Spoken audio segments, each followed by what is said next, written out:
Persepolis is a book written by Marjane Satrapi. This graphic novel follows her childhood as she grows up during the Iranian Islamic Revolution. It's needless to say that she grew up in a very turbulent society. During the revolution, many criminals who had supposedly committed crimes against the Iranian government became heroes. Many of these heroes upheld traditional or fundamental Islamic beliefs that were not fond of women. As a child, Marjane had trouble understanding what was going on. The only thing she really understood is that she had to wear this goofy outfit that made her look like everybody else. She would much rather play with the outfit than actually wear it correctly. It wasn't long before Marjane heard the local gossip about what was really going on with the revolution.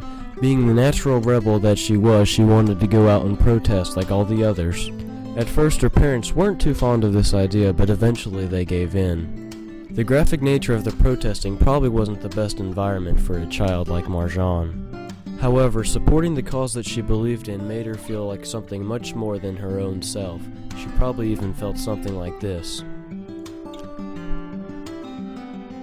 Striving to have a hero in her own family, Marjane was relieved when she finally met her uncle Anoush. Anoush was a prisoner under the old Iranian government, being convicted of communism. Eager to have someone to talk to, Anoush confided in Marjane and told her many stories about his past.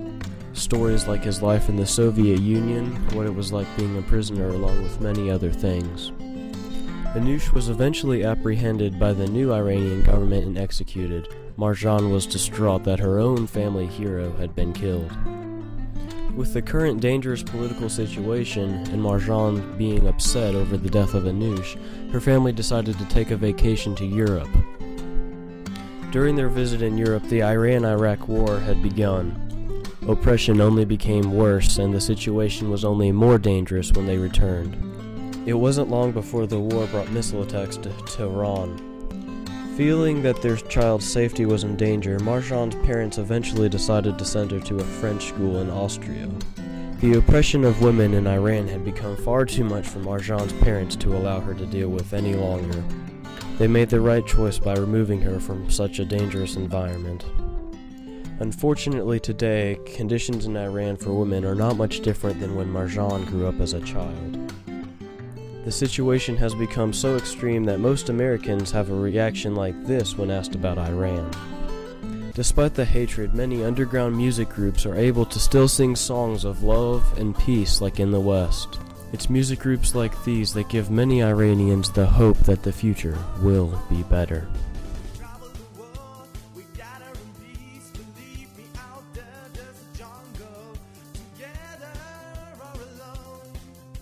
Together.